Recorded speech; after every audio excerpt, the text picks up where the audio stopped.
Yeah, okay. Just usually do Catonic. Catonic. Making reliable links using Wi-Fi. All right. Good afternoon. Let's see here.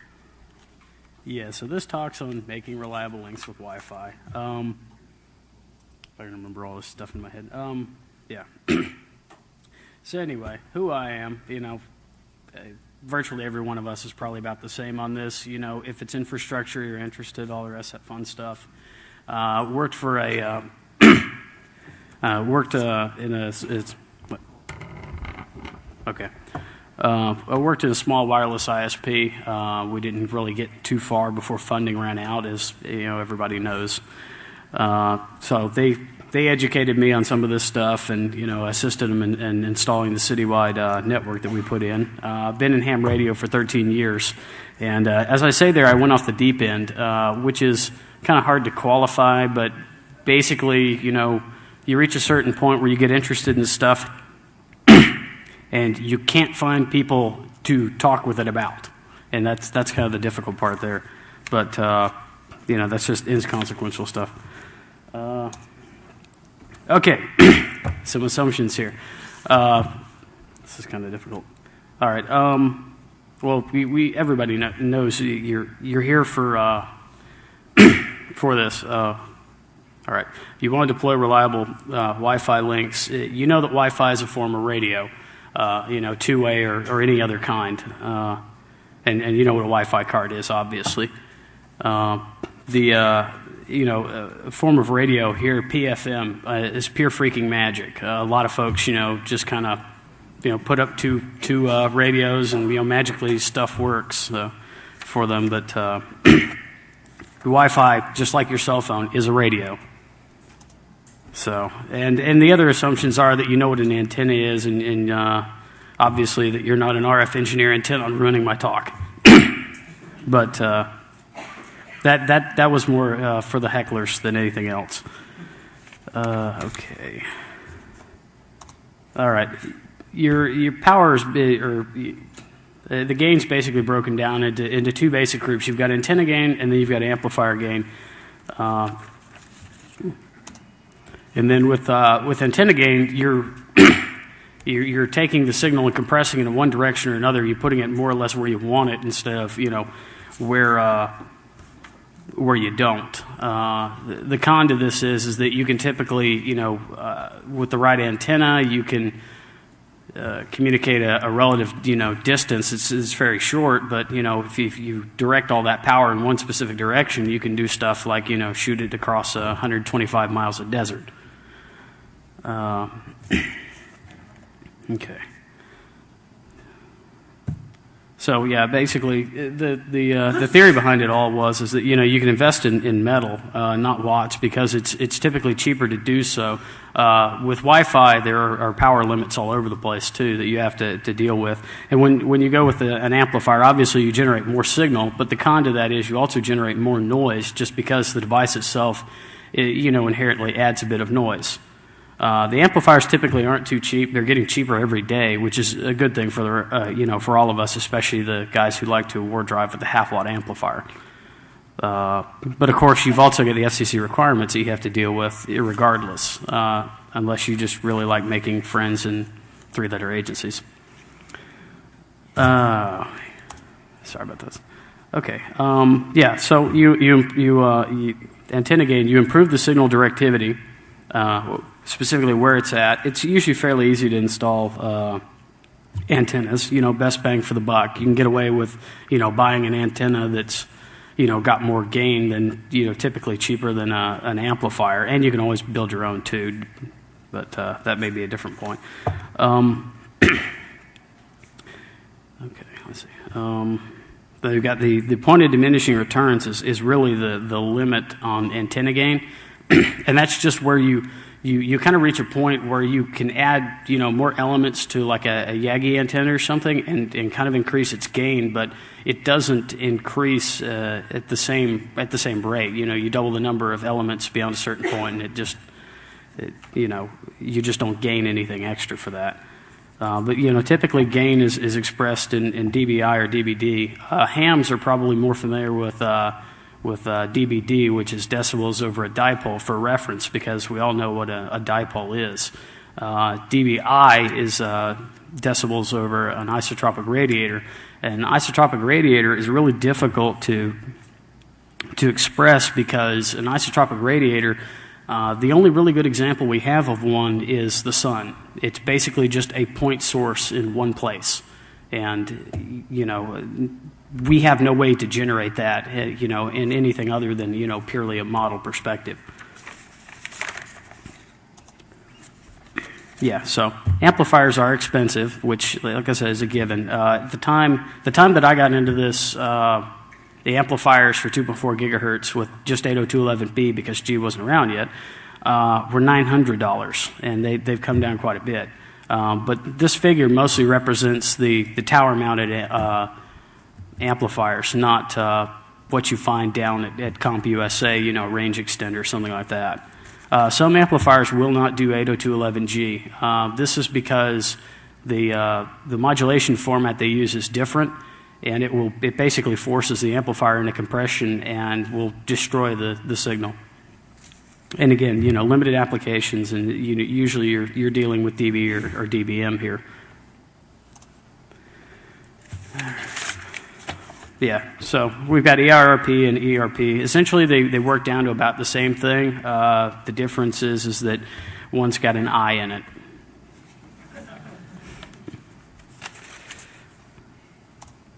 Okay, really important stuff here. If the FCC wants to talk with you about EIRP or ERP or anything to do with your system, it would be an extremely good idea to get a communications lawyer, one of those creatures that lives inside the Beltway. The good part about this is the FCC really hasn't adjusted their fine structure too much since probably the 1950s. So $10,000 isn't quite as much money as it was back then. But still, they like to do those wonderful things, fine you $10,000 a day for every day that you're in violation and so on. And yes, it's Part 15. You can go to the internet. Anything published by the Fed is out there in some way, shape, or form. So you can actually look at the FCC rules, but it's kind of a combination of administrative stuff and legalese. So it's usually pretty easy to follow, but it's also very difficult to read. And as you know, GTFW, Google the freaking web. All right, antenna gain, always wonderful. Yeah, so like I said, as antenna gain goes up, your directivity, it becomes, the antenna becomes more directive, so that you wind up with your signal going in one particular direction. Where this gets a little confusing for some folks is that when you're dealing with a vertical antenna, I think everybody kind of gets used to dealing with the perspective that you have a satellite dish or something that points in one direction, and the signal kind of goes that way. But with an omnidirectional antenna, the signal forms a donut around it. And the problem with that is that the higher gain, the flatter that donut gets until it becomes a pancake. So here I have a really, really crude drawing, which kind of attempts to demonstrate some of this. This is very generic, but like I said, it more or less does the job here. You've got a fairly low gain antenna there, and then a higher gain antenna inside of that one, and then still further from the same perspective here. But let's see. Yeah, it kind of extends off the end there. But basically what you wind up with is that your signal, as you increase in the gain, you wind up pushing that lobe further out, but at the cost that you now have immense vertical sensitivity, I guess. Well, not sensitivity, but anyway, if you try to communicate outside of that envelope, you're not going to have very good luck doing so, because the power may drop off rapidly. Well, yeah. All right. So yeah, the biggest problem I've seen probably is that you wind up with a lot of folks who get into Wi-Fi, get interested in this stuff, buy the hardware down at CompUSA or whatever. It gets really difficult for some people to separate the antenna gain and the power gain. And one of the first problems that we saw is that you had all these 15 dBi antennas all over the place. When I got into this stuff, we were implementing it, using the commercial hardware. 15 dBi antenna was probably about, I think, 8 feet tall or something. A standard antenna is only about that tall, the actual radiating element. So you wind up with this situation where somebody goes into a given area and they say, well, I'm going to put this up. I'll put in, the highest power stuff I can get away with, and you put a half-watt amplifier in with a 15 dBi antenna, and the next thing you know, you can't communicate with any of your users because you just sent that pancake of a signal right out to the horizon. And there's other things that factor in too. Particularly, you can always throw antenna down tilt into things. Antenna down tilt, you see this a lot with the cell phone networks. You drive around, you see a cell phone tower. They usually always have their antennas pointed down to some extent. And that's because they're actually putting the beam where they need it instead of just indiscriminately dropping it everywhere. The cell phone networks, they microcellularize everything as far as they possibly can. At the same time providing coverage, but keeping one cell outside of another cell so that they can reuse as many channels as possible. But the down tilt's typically based in either electrical or mechanical. Mechanical is pretty obvious, but the electrical is not so obvious. You kind of have to pick up the antenna and read the plate on it and see what it says. And also I say down tilt here, but you can also use up tilt too if you happen to be trying to project up a mountainside to reach some of your customers. This is an example of mechanical down tilt that I pulled off the internet. This is a border blaster, which is a 50,000 watt station located just on the other side of the U.S.-Mexican border at San Diego. And what you've got here is, like I said, it's a 50 kilowatt station, and you probably can't see it, but just to the back of the antenna elements themselves are horizontal bars that stick out there. That serves to reflect the signal into the U.S. instead of into Mexico. This particular radio station has actually been a long-term violator of a treaty between the U.S. and Mexico. But this is a pretty good example of mechanical down tilt where you just physically, lean the antenna over.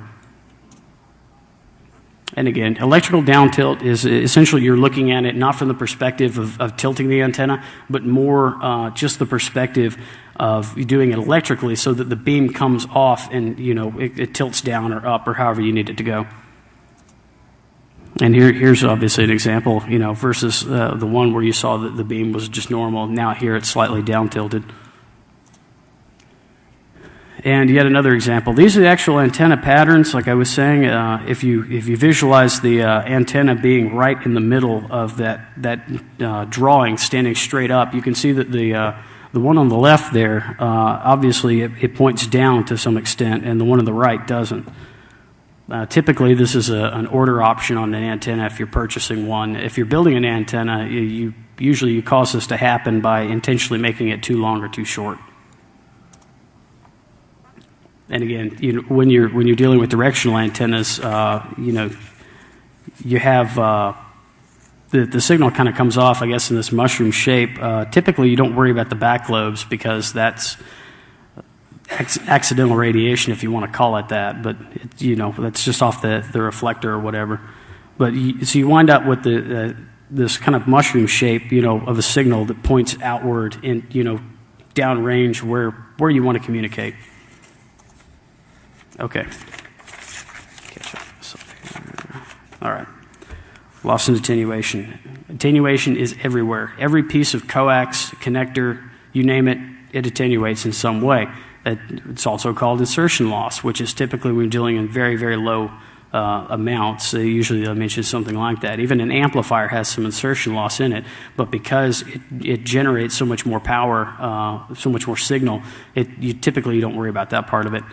But you've also got path loss here, which is specifically the loss in signal that happens between one end and the other.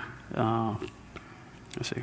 And of course, there is software to calculate this. If you want to lay out the map and everything, you can put 2 points in the software and give it some form of digital terrain model, and it will plot a pretty picture for you and show you exactly, whether that link will work or not, and it's called path loss, interestingly enough. There's also another program out there I think I heard about the other night, which is like MiniPath or something like that. Micropath. Thank you. I'm sorry. But yes, why pay for software?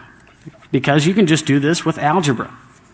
It's all that wonderful fun stuff that comes with, picking up an old textbook somewhere. And here's a really good formula for doing that, which is obviously a magic number and a bunch of stuff, logarithms. Okay. Okay.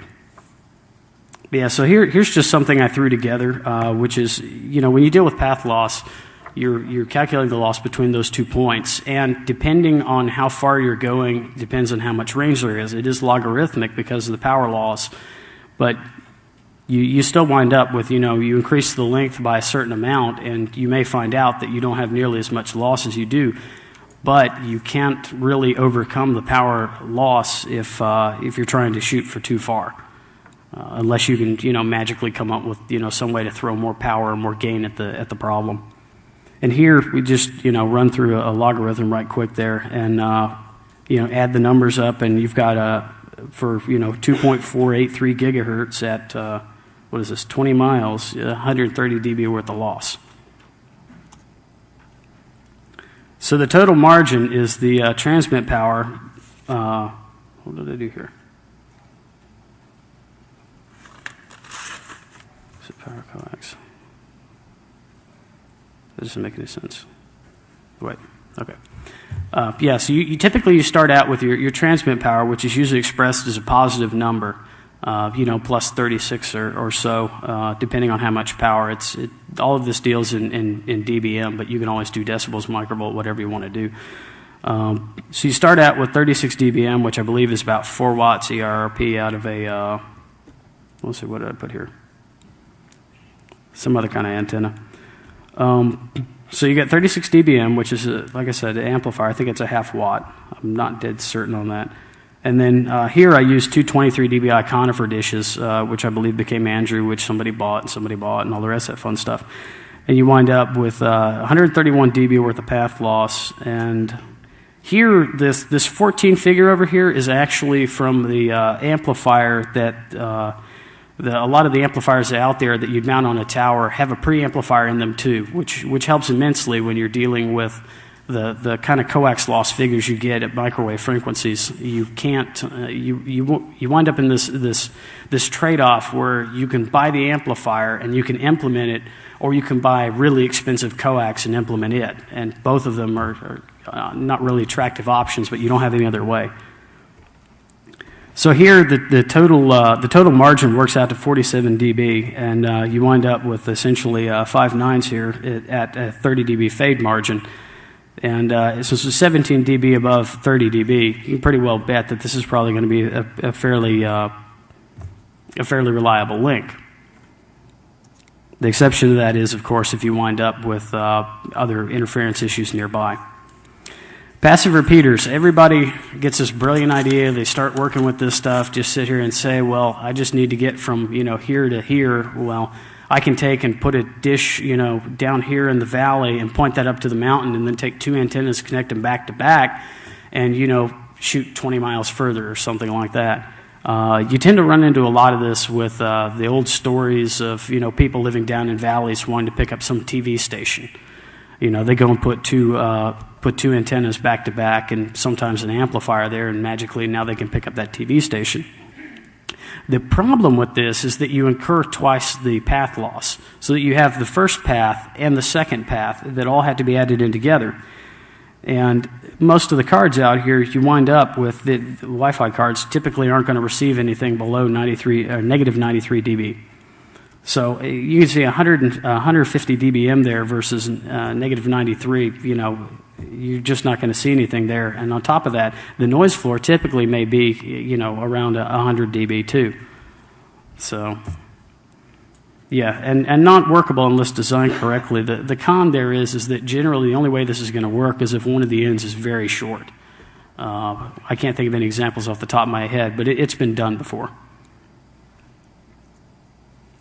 Okay, more useless information.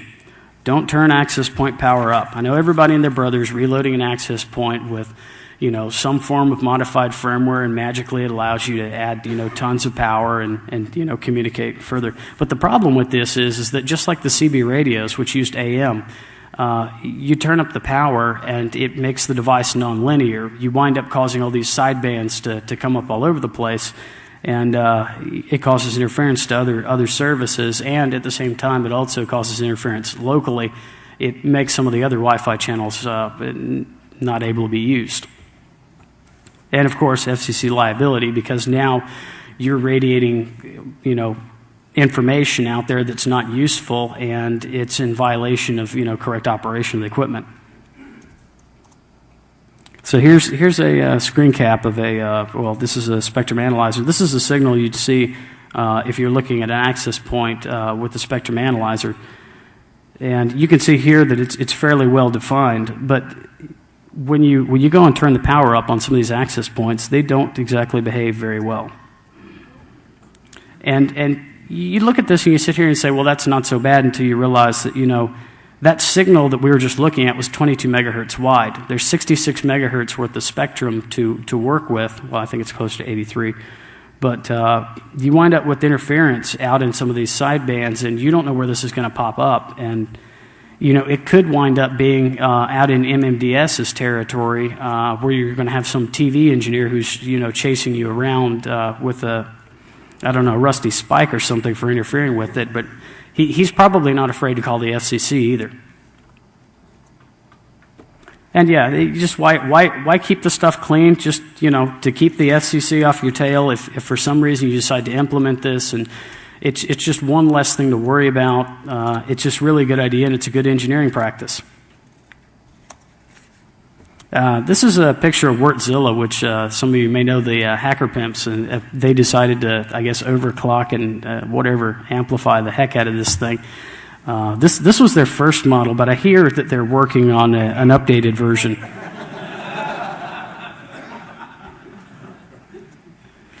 But in general, if you're going to turn the access point power up, you want to keep it as close to, within a few limits, because you want to limit the nonlinearity that the device is the amount of interference, the noise it's going to generate.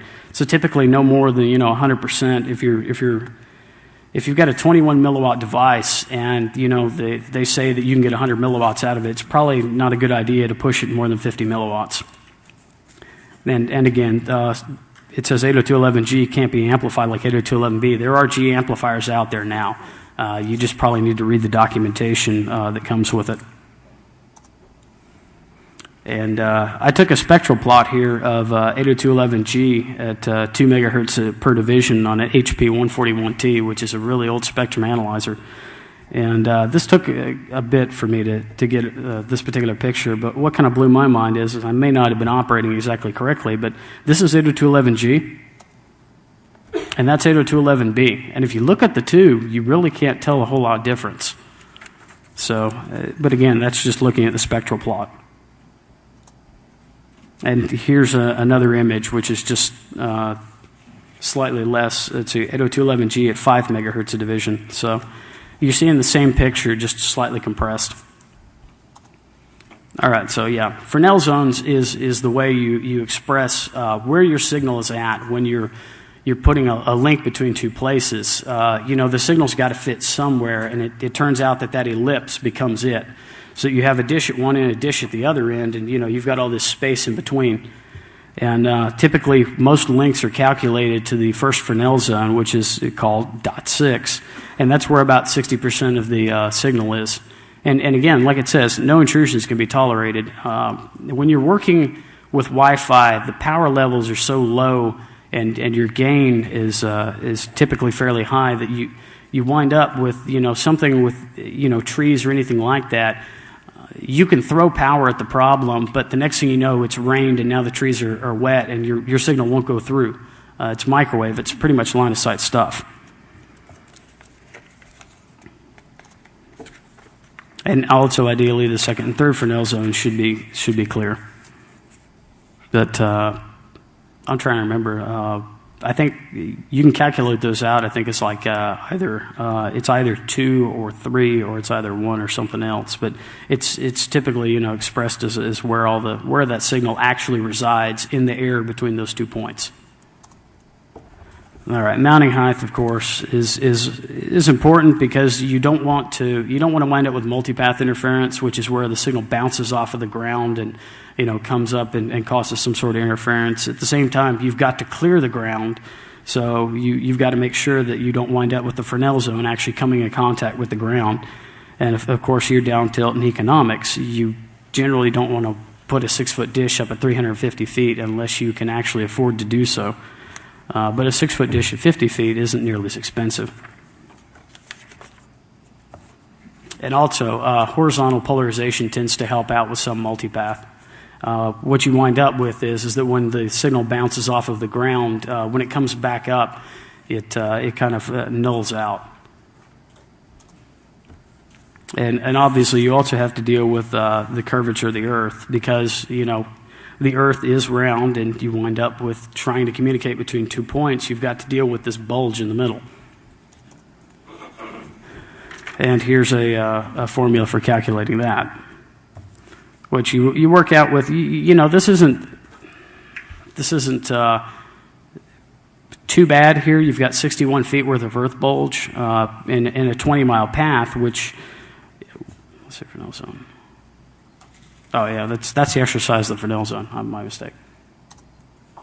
Okay, now we've actually got the Earth bulge here, so you can tell that if you were dealing with a path that you just had 2 towers in the middle of Oklahoma or something, 100 feet tall, you would still wind up with dealing with an obscuration here, because if you're 100 feet up and the Earth bulge is 112 feet, obviously you're going to have an obscured Fresnel zone. And then you add all this fun stuff up together, and you wind up with the actual minimum mounting height, which is necessary for mounting the antenna, which in this case, if you're over flat ground, you should probably put it up around about 190 feet. But that's getting close to the point where you have to start lighting towers. 200 feet and up, if you're erecting a tower, if it's 200 feet and up, you have to register with the FCC and the FAA. You also have to light the tower because it now becomes an aviation hazard. Depending on where you're at, if you're close to an airport, you'll have to light it anyway. But again, this is some of the trivia here is that if you're using strobes, which if you drive by, you see some TV tower there. If you see that they're using strobes, sometimes the tower itself will just be painted either a neutral color, or it'll just be the regular metal color. And the reason why this is because you don't have to paint it because the strobes are on 24 hours a day. The con to that is that if you decide to light the tower, it has to be painted the alternating orange and red so that pilots actually notice it. And it's expensive to keep up a tower too, because those lights pretty well have to run 24/7. And if they're off for any reason, you have to call the FAA, and they issue a notice to airmen to say, "Hey, your tower lights are out." And the fines on this stuff are pretty expensive too. Probably not nearly as bad as causing interference, but when you start messing with airlines and air traffic and all the rest of that stuff, they really kind of get bothered about that. When I got into this stuff, we were advised that the golden standard was a half-watt amplifier and an 8 dBi Omni. The reason why this is because when you deal with a 15 dBi Omni, you wind up with your signal typically shooting over the customers instead of servicing the customers. And if you put a half-watt amplifier under that, you exceed the ERP limit of 4 watts. So we were always advised, half-watt amplifier and this 8 dBi Omni, with the assumption there'd be about a dB worth of loss in the connectors and the coax. And this is pushing it really close. But, it works. And again, down here at the bottom is a kind of an explanation of Part 15 as far as what the rule there is. If you try and read this out of the verbiage, it's kind of difficult, just because it's written in just about legalese. So, and one of the reasons why it's so complicated is because they want to be able to use this spectrum. It's Part 15. It's kind of given to the people, but the limitation is that they typically don't want anybody to monopolize it, even though it's non-licensed service. And there are actually satellites and other users that have access to some of this spectrum. Particularly, there's a couple of ham radio satellites out there which operate on 2.4 gigahertz, but they're toward the low end of the band, so they're largely not a concern for anybody who's working in a Part 15 implementation. Oh, fun. Somewhere along the way, I ran across this and felt I needed to include it. But it's just basically how much gain you can get out of a given dish. And everybody and their brother has seen somebody has got somewhere this old C-band satellite dish. And you sit there and look at it, you say, it'd be nice if you could use that again. And it turns out that you can. It'll work on 2.4 gigahertz. It'll definitely give you a lot more gain than, that little barbecue grill dish. But you can actually figure this stuff up pretty easily just based on how big that dish is. And obviously here is a formula where you calculate up a 4-foot dish, and it comes out to 27 dBi. But you just plug in whatever the size is that you want. Whether it's a 6-foot dish, a 5-foot dish, or any of the rest of that, and you can kind of come up with an accurate gain figure here. The other point to notice here is specifically the frequency that's involved. If you're working with something like the DirecTV or Dish, or any of those services which operate on KU, you'll wind up with a lot more gain out of a given dish than you would down at C-band or at 2.4 gigahertz. And again, the antenna beam width is typically defined as degrees between negative 3 dB points, which is basically half your power. So if you're transmitting a half watt out, then it'll be apparent that at the edge of the beam that you've got, a quarter watt left, or 3 dB down. And here we've got a formula for calculating antenna beam width, which is really useful because when you're dealing with just some random dish, you want to know whether or not, how precise do you have to have that antenna pointed, and whether or not you're actually going to be able to communicate, outside of that range by any stretch. And in this particular example, a 4-foot dish is going to be 6 degrees wide, which works out okay. But if you're trying to communicate outside that 6-degree window, you're going to have a lot of difficulty doing so typically. The Wi-Fi shootout record, which I'm sure everybody was aware of, was 124.9 miles. They had a 12-foot dish at one end, a 10-foot dish at the other, and two 6,000-foot peaks. Now, part of the problem with this is that you start putting all this stuff together, and you wind up with a 37 dBi dish at one end, and a 35 dB dish at the other end, which that's a fair-sized dish. But the path loss works out to 146 dB, which doesn't seem like it's too terribly much, but you kind of wind up cutting some things close here. Fortunately, they had big enough antennas and enough power that it really wasn't an issue for them. Because it turns out that if you work this back, you wind up with a negative 49.2 dB margin here. Well, that would be the received signal strength. And I left out some stuff, obviously, any sort of coax loss. And the actual measured strength that the guys picked up out there was negative 50 dBm. So you can see that this pretty well correlates. Oh yeah, and down in Nashville around the 3rd week of October, they have this wonderful little convention called Freaknik. Everybody should check it out. All right. Yeah, but the other point here is that I didn't want to just make this specific to the actual formula presented here is for path loss, and it really doesn't matter exactly what frequency you do it at. You can still plug values in and come up with path loss for other frequencies. Particularly if you wanted to do like low power FM or something here, you just plug in your values for 88 megahertz and a watt, and you can work this out that you wind up with a 58 dB worth of signal here, and then you just have to figure out exactly what sensitivity your car stereo has. I actually tried to research this, and maybe I just haven't mastered Google, but I couldn't find anybody who actually published how sensitive their car stereo receiver was. So I just plugged in something here, which is your typical ham radio HT. Will do about 100 dBm, 120 dBm. But you tend to run into issues with the noise floor, which may be at 130, or it may actually be higher depending on what site you're at. And I also wanted to run a practical example here that I guess it would be a lot easier to visualize. So I grabbed some convenient information and threw together what would be a path between a TV tower and a radio station tower, because you can go to the FCC's media website and actually type in somebody's call letters and get all the antenna height information you need, and then you can plug it into your examples and everything, or not examples, but the formulas, and determine what you're trying to get here. So this is a path between a 600-foot tower and a 1,000-foot tower, approximately over 70 miles, I believe. And what you wind up with here is that the state of Alabama, fortunately, is fairly flat, but there still is a ridge there in the middle. And let's see. At 2.4 gigahertz, this isn't a bad path. You can see that the Fresnel zone comes pretty close there. But at 900 megahertz, that actually becomes an obscuration.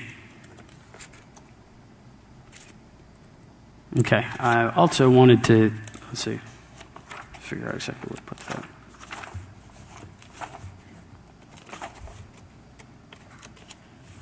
Yeah, okay. So I also decided to throw together some extreme examples just for the hell of it, because I didn't figure anybody would actually be crazy enough to use a 24-foot dish, but I just wanted to find out what the numbers would be like. And you work this back and you find out that 24 dish winds up being a 43 dBi antenna, which is fairly high for an antenna. But the con to this is that now you wind up with a beam width that's only 1 degree.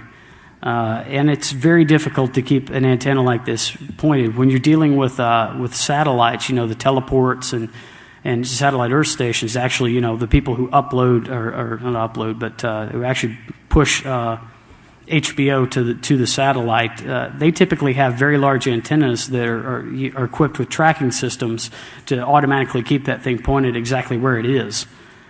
And it's also difficult to keep some antennas from moving on their own, particularly if they happen to be anywhere in the Pacific Rim.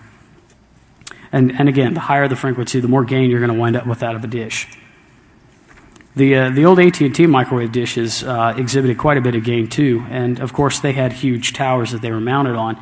The neat part about those is that they were designed to be generic enough that they were able to use them over 3 different bands, including a very, less than a degree worth of beam width here.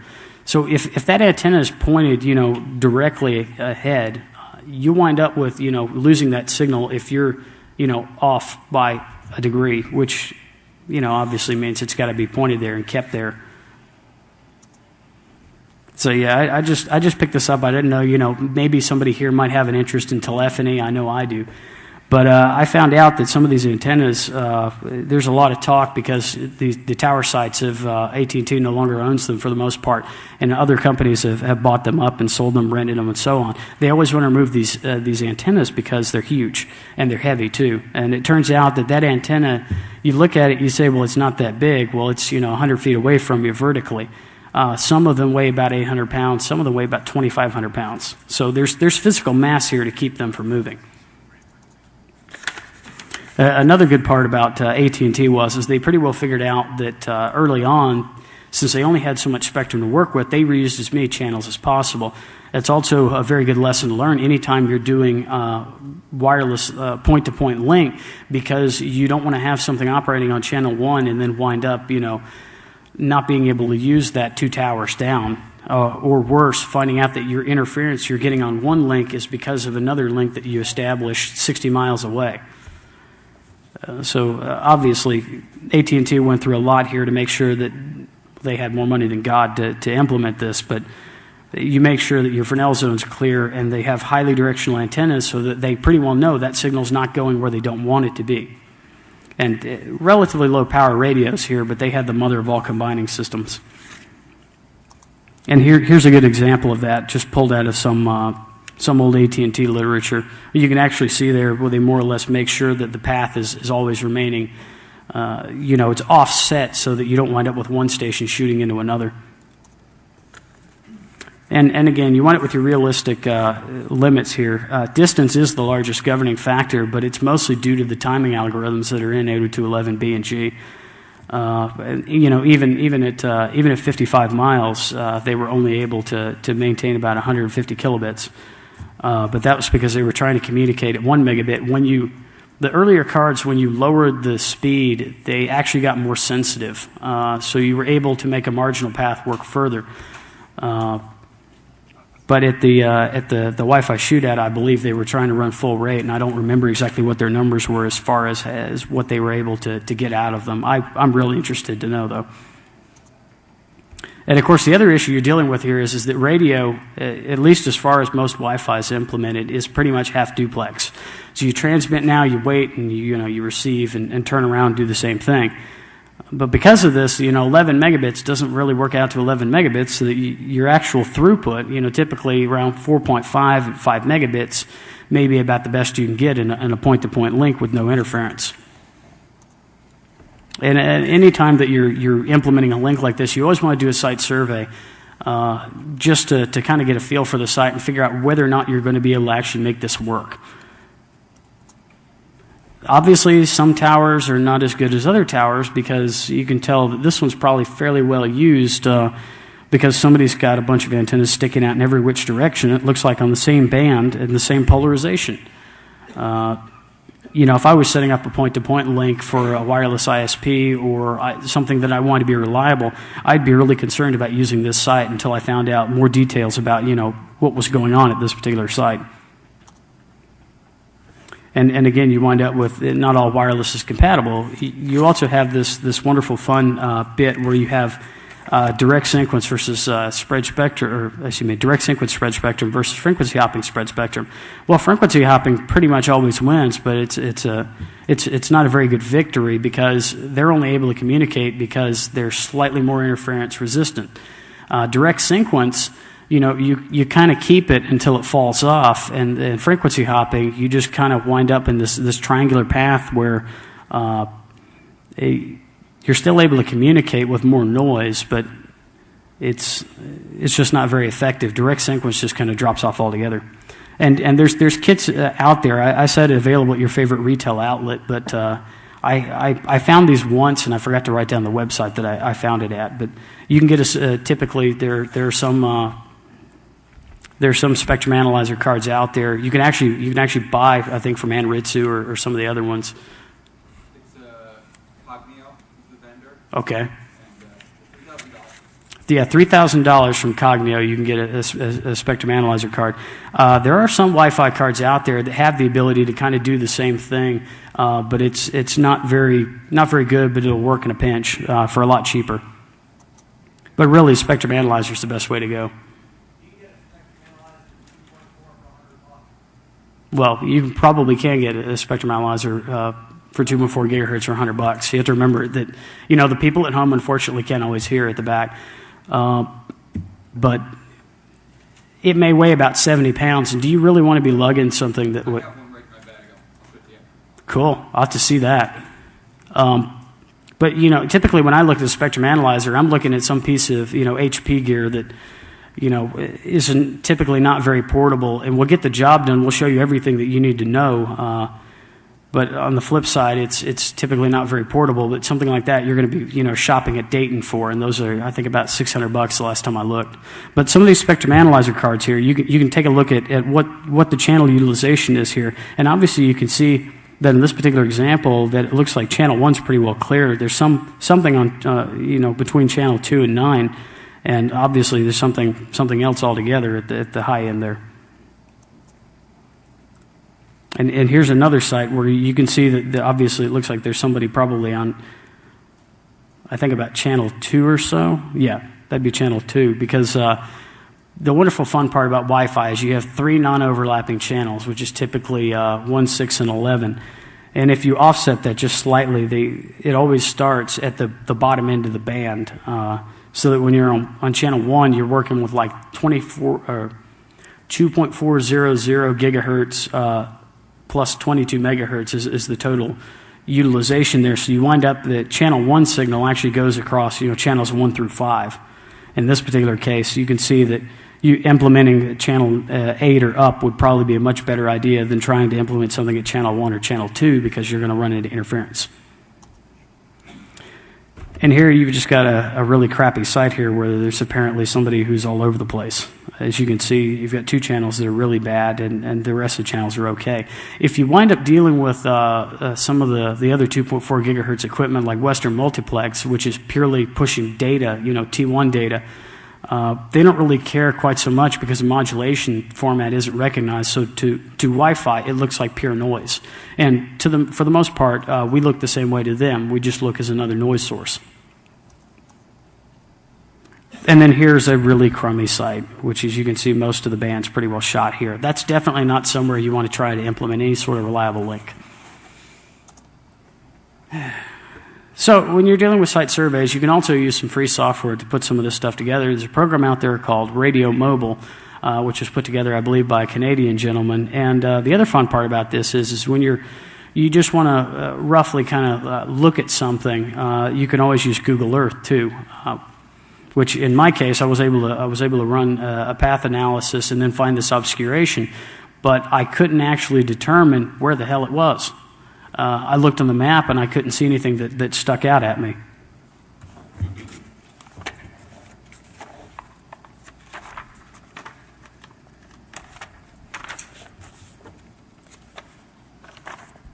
Okay. So yeah, with Radio Mobile, you can download this for free off the internet. I haven't really succeeded in getting it to work too well, but the nice part about this is that sometimes if you go, I think it's one of the wonderful federal agencies out there that came up with all this data decided that they needed to charge to distribute it or something, and it turns out that Radio Mobile works perfectly well with the Shuttle Radar Topography Mission, SRTM, which is available for free from NASA. So you can download all this stuff, feed it into it, or just tell it to get it over the internet, and you can do a path loss analysis with it. You can also throw in an Omni and say, I'd like to know exactly what sort of coverage I should have, assuming you don't really have much interference. At 2.4 gigahertz, you're probably going to wind up dealing with, somebody's wireless access point in the middle of the countryside somewhere that winds up causing an issue for your network. And again, Google Earth. Google Earth is really fun to play with. It's pretty. But it's also very simple. You can just use the measuring tool, put in your 2 points. And this also helps if you have to climb a tower because you can kind of get a look as to exactly what sort of features of terrain you're going to be looking at, although it may not help you so much for buildings.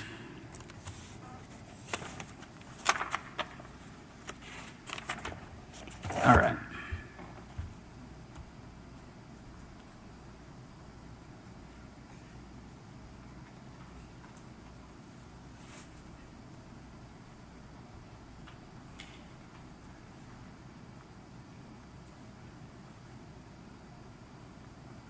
That is a really bad picture of a telephone tower I used to live near.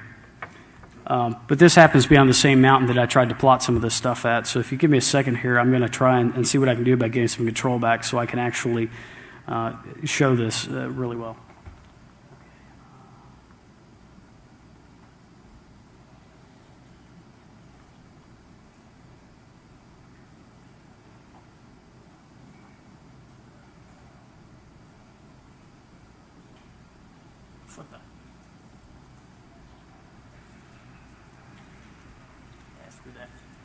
Anyway, so basically you just wind up using using the measuring tool. You put in your 2 points, you draw a line between them, and then you kind of can grab the map and give it a push, and Google Earth will just kind of start following along. And what you do is you keep a watch in the lower right-hand corner, and it'll indicate the altitude of the point that the cursor is over. And where this is really useful is that when you're doing something like I was doing, where I was trying to find out where that stupid ridge was, you can kind of watch your elevation as you follow that path, and you'll have to grab the image and move it a little to keep following that path.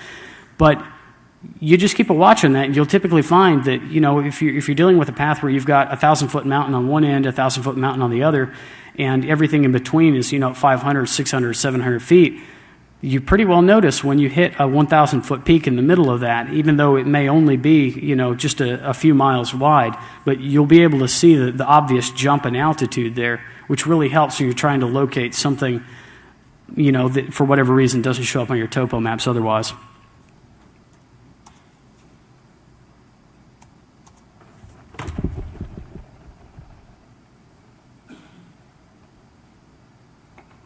All right, and I had to throw some stuff in here because, well, everybody just loves, interception, all the rest of that, and that's half the reason why we're here, because it's really neat and fun to play with Wi-Fi.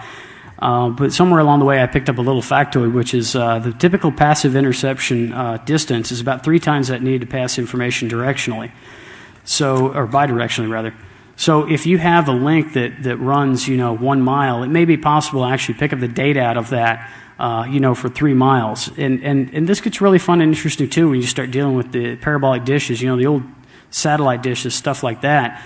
You can, if you look at a DSS dish, it looks really weird, but it turns out that dish is actually just 1/2 of that big satellite dish as it were. If you cut the thing down the middle, you've got your focus point, and then you've got the reflector, but it only looks like half of it. The really nice part about this is that you can essentially put a link up where, the feed horn points off in one direction, but you're actually communicating in another direction. So it'd be possible to sit down with an offset dish and actually point it across the road into your neighbor's Wi-Fi or wherever, and they may actually think you're trying to pick up, satellite. And of course, you can also do wonderful fun stuff. You start throwing disassociation frames, and the next thing you know, you can deal with a man in the middle and grab somebody's web key and all the rest of that fun stuff.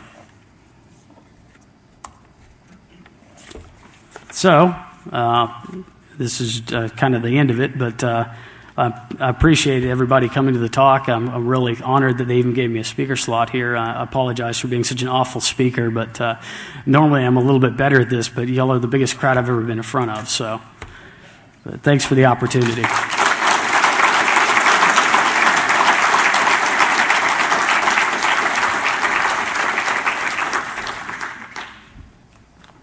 Do we have any questions? 2? All right. Thanks.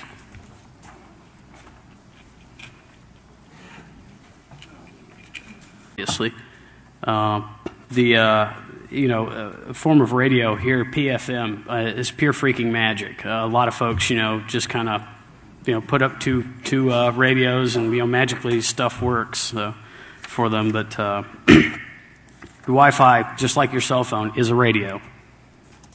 So, and the other assumptions are that you know what an antenna is, and obviously that you're not an RF engineer intent on ruining my talk. But that was more for the hecklers than anything else. Okay. All right. Your power is the gain's basically broken down into 2 basic groups. You've got antenna gain, and then you've got amplifier gain. And then with antenna gain, you're taking the signal and compressing it in one direction or another. You're putting it more or less where you want it instead of where you don't. The con to this is that you can typically with the right antenna you can communicate a relative distance. It's very short, but if you direct all that power in one specific direction, you can do stuff like shoot it across 125 miles of desert. Okay. So yeah, basically the theory behind it all is that you can invest in metal, not watts, because it's typically cheaper to do so. With Wi-Fi, there are power limits all over the place too that you have to deal with. And when you go with an amplifier, obviously you generate more signal, but the con to that is you also generate more noise, just because the device itself, inherently adds a bit of noise. The amplifiers typically aren't too cheap. They're getting cheaper every day, which is a good thing for for all of us, especially the guys who like to war drive with a half-watt amplifier. But of course, you've also got the FCC requirements that you have to deal with, regardless, unless you just really like making friends in 3-letter agencies. Sorry about this. Okay. Yeah. So you antenna gain. You improve the signal directivity. Specifically where it's at. It's usually fairly easy to install antennas, best bang for the buck. You can get away with, buying an antenna that's, got more gain than, typically cheaper than an amplifier. And you can always build your own too, but that may be a different point. Okay, let's see. They've got the point of diminishing returns is really the limit on antenna gain, and that's just where you kind of reach a point where you can add more elements to like a Yagi antenna or something and kind of increase its gain, but it doesn't increase at the same rate. You double the number of elements beyond a certain point, and you just don't gain anything extra for that. But typically gain is expressed in dBi or dBd. Hams are probably more familiar with dBd, which is decibels over a dipole for reference, because we all know what a dipole is. dBi is decibels over an isotropic radiator, and an isotropic radiator is really difficult to. Yeah, okay. Just usually do Catonic. Catonic. Making reliable links using Wi-Fi. All right. Good afternoon. Let's see here. Yeah, so this talks on making reliable links with Wi-Fi. If I can remember all this stuff in my head. Yeah. So anyway, who I am, virtually every one of us is probably about the same on this. If it's infrastructure, you're interested, all the rest of that fun stuff. Worked for a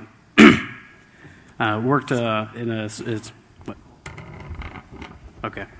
I worked in a small wireless ISP. We didn't really get too far before funding ran out, as everybody knows.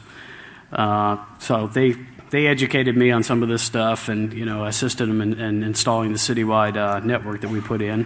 Been in ham radio for 13 years, and as I say there, I went off the deep end, which is kind of hard to qualify, but basically, you reach a certain point where you get interested in stuff, and you can't find people to talk with it about, and that's kind of the difficult part there. But that's just inconsequential stuff. Okay, some assumptions here. This is kind of difficult. All right. Well, everybody knows you're here for this. All right. You want to deploy reliable Wi-Fi links. You know that Wi-Fi is a form of radio. Two-way or any other kind. And you know what a Wi-Fi card is, obviously. Too much since probably the 1950s. So $10,000 isn't quite as much money as it was back then. But still, they like to do those wonderful things, fine you $10,000 a day for every day that you're in violation and so on.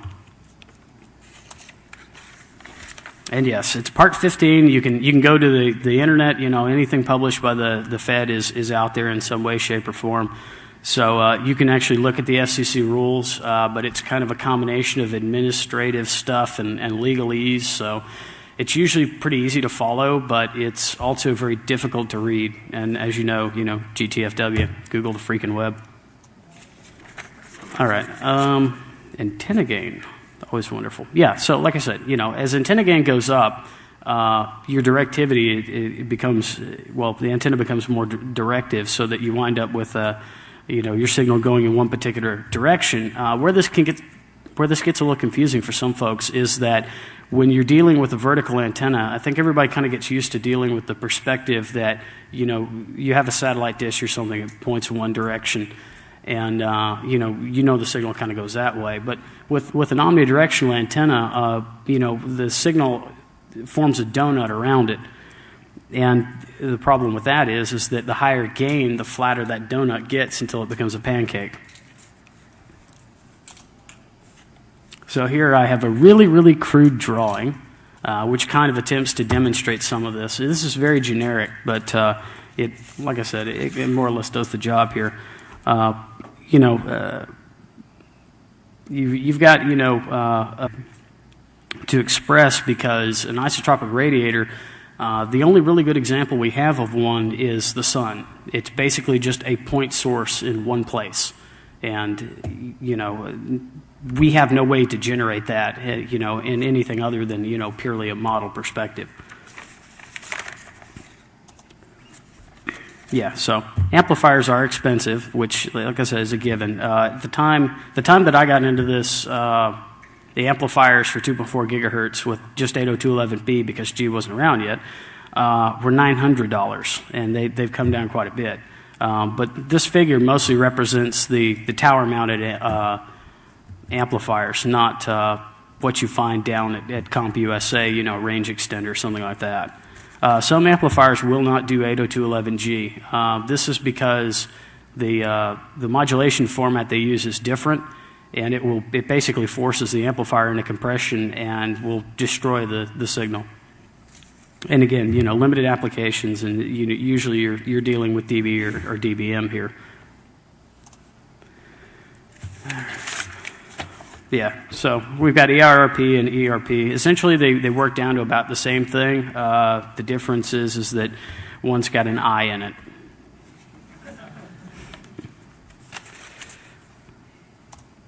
Okay, really important stuff here.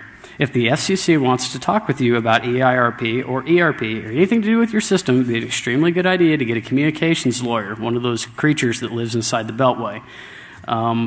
The good part about this is the FCC really hasn't adjusted their fine structure